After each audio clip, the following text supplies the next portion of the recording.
Hi hello ನಮಸ್ಕಾರ ಸ್ನೇಹಿತರೆ. ಇಲ್ಲಿ ಭಾಗ್ಯನ ಕಾಯ್ತಿರೋ ಶ್ರೇಷ್ಠ ಭಾಗ್ಯ ಬರ್ತಿದ್ದಾಗ ಭಾಗ್ಯ ಮುಂದೆ ನನಗೆ ನಿನ್ನ ಗಂಡ ಬೇಕು ಅಂತ ಕೇಳಿಬಿಡ್ತಾಳೆ. ಓ ಮೈ ಗಾಡ್, ಏನಾಗ್ತದೆ ತಿಳ್ಕೊಬೇಕು ಅಂದರೆ ಈಗಲೇ ನಮ್ಮ ಈ ಚಾನಲ್ನ ಸಬ್ಸ್ಕ್ರೈಬ್ ಮಾಡಿ ಹಾಗೆ ಒಂದು ವಿಡಿಯೋವನ್ನು ಪೂರ್ತಿಯಾಗಿ ನೋಡಿ.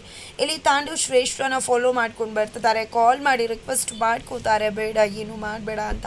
ಎಲ್ಲ ನೀವು ಏನು ಅಂದ್ಕೊಂಡಿದ್ರ, ನನ್ನ ನೀವು ಆಡಿಸೋ ಗೊಂಬೆ ಅಂತ ಅಂದ್ಕೊಂಡಿದ್ರ, ನೀವು ಹೇಳಿದ್ದನ್ನೆಲ್ಲ ಕೇಳ್ತೀನಿ ಅಂತ.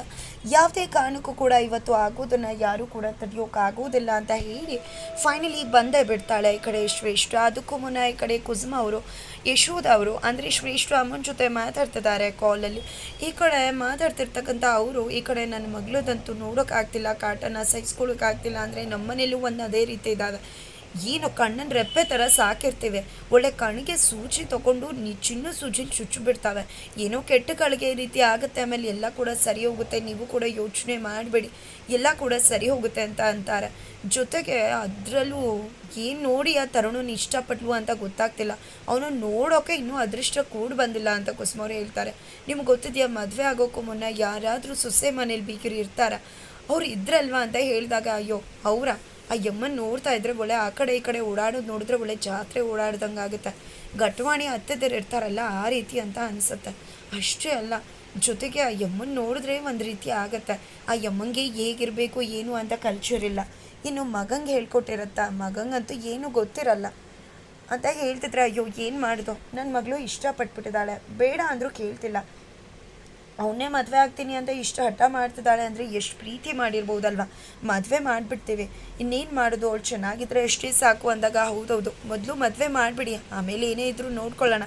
ಚಿನ್ನಗಿನ್ನ ಮಾಡಿಸಿದ್ರು ಹಾಗೆ ಇವತ್ತಿನ ಕಾಲದಲ್ಲಿ 75,000 10 ಗ್ರಾಮ್ ಚಿನ್ನ ಮುಟ್ಟಿದ್ರೆ ಚಿನ್ನಕ್ಕೆ ಫೈನ್ ಹಾಕ್ಬಿಡ್ತಾನೆ ಅನ್ನೋಷ್ಟು ಚಿನ್ನದ ರೇಟ್ ಏರ್ಬಿಡುತ್ತೆ ಗಗನಕ್ಕೆ. ಅಂದಾಗ ಹಳೆ ಚಿನ್ನನೇ ಇದೆ, ಅದನ್ನೇ ಮುರ್ಸ್ ಮಾಡ್ತೀವಿ, ನಮ್ಮ ಮಗಳಿಗೇನು ಚಿನ್ನ ಅಷ್ಟು ಇಷ್ಟ ಇಲ್ಲ ಅಂತಿದ್ರೆ ಅಷ್ಟರಲ್ಲಿ ಪೂಜೆ ಬಂದಿದ್ದೆ ಇಲ್ಲ, ಯಾವುದೇ ಕಾರಣಕ್ಕೂ ಶ್ರೇಷ್ಠ ಮದುವೆ ಆಗಬಾರ್ದು ಅಂತ ಚೀರ್ಕೊಂಡ್ಬಿಡ್ತಾಳೆ. ತಕ್ಷಣ ಈ ಕಡೆ ಕಿರ್ಚಾಡ್ತಿದ್ದಾರಲ್ಲ ಅಂತ ಇಲ್ಲ, ಆಮೇಲೆ ಕಾಲ್ ಮಾಡ್ತೀನಿ ಅಂತ ಕಟ್ ಮಾಡ್ತಾರೆ. ಅಷ್ಟರಲ್ಲಿ ಈ ಕಡೆ ಶ್ರೇಷ್ಠ ಮನೆಗೆ ಹೋಗೋದನ್ನು ತಡೆಯೋಕೆ ತಾಂಡವ್ ಬರ್ತಾನೆ. ಪ್ಲೀಸ್ ಶ್ರೇಷ್ಠ ಹೋಗಬೇಡ, ನೀನು ಯಾಕೆ ಇದನ್ನೆಲ್ಲ ಮಾಡಿಕೊಂಡೆ, ಯಾಕೆ ಪೂಜಾ ವಿರುದ್ಧ ಆ ರೀತಿ ಮಾತಾಡ್ದೆ ಅಂದರೆ ಏನು ಮಾಡಬೇಕಿತ್ತು, ಸತ್ಯ ಮುಚ್ಚಿಡ್ಬೇಕಿತ್ತ, ನಾನು ನೀನು ಮದುವೆ ಆಗ್ತಿರೋದು ನಿಜ ಅಂದಮೇಲೆ ಅವಳ ಹತ್ರ ಏನು ಸತ್ಯ ಮುಚ್ಚಿಡೋದು, ಸತ್ಯ ಇವತ್ತು ಎಲ್ರಿಗೂ ಗೊತ್ತಾಗಲಿ, ಏನು ಪೊಲೀಸ್ ಸ್ಟೇಷನ್ಗೆ ಹೋಗ್ತಾಳೆ, ಹೋಗಲಿ, ನನಗೆ ಗೊತ್ತಿದೆ ಏನು ಮಾಡಬೇಕು ಅಂತ. ಅವಳು ಗೊಡ್ಬೆದ್ರಿಕೆಗೆಲ್ಲ ಹೆದರ್ಕೊಂಡು ನೀನು ಇರಬಹುದು, ಬಟ್ ನಾನು ಯಾವುದೇ ಕಾರಣಕ್ಕೂ ಇರೋದಿಲ್ಲ ಅಂತಿದ್ದಾರೆ. ಆದರೆ ಇಲ್ಲಿ ತಾಂಡವ್ಗೆ ಏನು ಮಾಡಬೇಕು ಗೊತ್ತಾಗ್ತಿಲ್ಲ, ತಡಿಯೋಕೆ ನೋಡ್ತಾರೆ, ಕೈ ಇಟ್ಕೊಂಡಿರ್ತಾರೆ. ಅಷ್ಟರಲ್ಲಿ ತನ್ವಿ ಬರ್ತಾಳೆ, ಪಪ್ಪ ಅಂತ ಚೀರ್ಕೊತಿದ್ದಾಳೆ.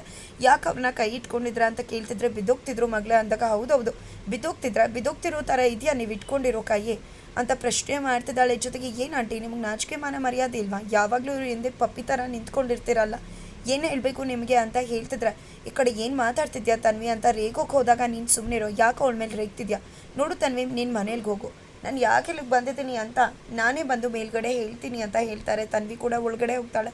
ಈ ಕಡೆ ಕುಸುಮ ಅವರಂತೂ ಪೂಜೆ ಮೇಲೆ ರೇಗ್ತಿದ್ದಾರೆ.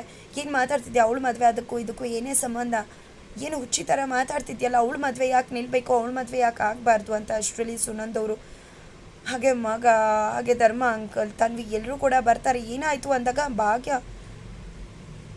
ಭಾಗ್ಯ ತೊಂದರೆ ಆಗ್ಬಿಡುತ್ತಂತೆ ಶ್ರೇಷ್ಠದಿಂದ, ಶ್ರೇಷ್ಠನ ಮದುವೆ ಆಗಬಾರ್ದಂತೆ, ಏನೇನೋ ಹೇಳ್ತಿದ್ದಾಳೆ ಅಂತ ಹೇಳ್ತಿದ್ರೆ ಯಾಕಂತ ಕೇಳಿದ್ದಕ್ಕೆ ಅವಳು ಸರಿ ಇಲ್ಲ, ಭಾಗ್ಯಕ್ಕೆ ತೊಂದರೆ ಕೊಡ್ತಾಳೆ ಅವಳು, ಅದಕ್ಕೋಸ್ಕರ ಅವಳು ಮದುವೆ ಆಗಬಾರ್ದು ಅಂದರೆ ಅದಕ್ಕೂ ಇದಕ್ಕೂ ಏನು ಸಂಬಂಧ ಅಂತ ಯಾರಿಗೂ ಅರ್ಥ ಆಗ್ತಿಲ್ಲ.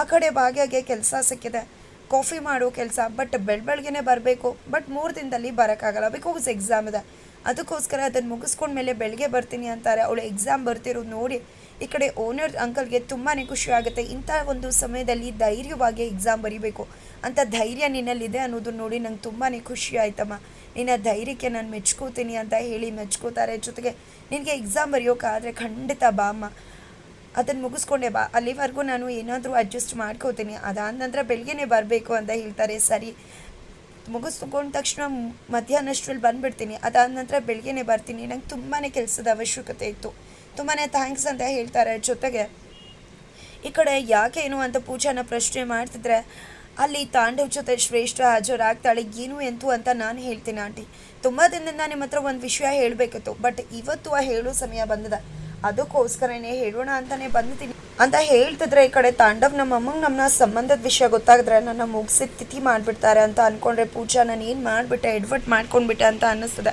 ಕೋಪದ ಕೈಗೆ ಬುದ್ಧಿ ಕೊಟ್ಟು ಈಗೇನಾದರೂ ಅವಳು ಹೇಳಿಬಿಟ್ರೆ ಅಕ್ಕನ ಬದುಕೆ ಹಾಳಾಗ್ಬಿಡತ್ತೆ. ಅಕ್ಕ ಖಂಡಿತ ಅಂಥವ್ರ ಜೊತೆ ಬದುಕೋದಿಲ್ಲ. ಜೊತೆಗೆ ನಾವು ಈ ಮನೆಯಿಂದ ಹೋಗಬೇಕಾಗುತ್ತೆ, ಏನಪ್ಪ ಮಾಡೋದು ಅಂತ ಅವಳು ಕೂಡ ಹೆದರ್ಕೊತಿದ್ದಾಳೆ. ಆದರೆ ಭಾಗ್ಯಲ್ಲಿ ಅಂತ ಕೇಳಿದಕ್ಕೆ ಅವಳು ಇನ್ನೂ ಬಂದಿಲ್ಲ ಅಂತ ಹೇಳ್ತಾರೆ. ಹಾಗಿದ್ರೆ ಅವಳು ಬಂದಮೇಲೆ ಮಾತಾಡ್ತೀನಿ ಅಂತ ಹೇಳಿ ಭಾಗ್ಯಂಗೋಸ್ಕರ ವೇಟ್ ಮಾಡ್ತಿದ್ದಾರೆ. ಭಾಗ್ಯಗೆ ಅಲ್ಲಿ 13,000 ಸಂಬಳ ಸಿಗೋ ಕೆಲಸ ಸಿಕ್ಕಿದೆ. ಅದೇ ಖುಷಿಯಲ್ಲಿ ಮನೆಗೆ ಬರ್ತಿದ್ದಾಳೆ, ಕೆಲಸ ಸಿಕ್ಕಿದ ಖುಷಿಯಲ್ಲಿ.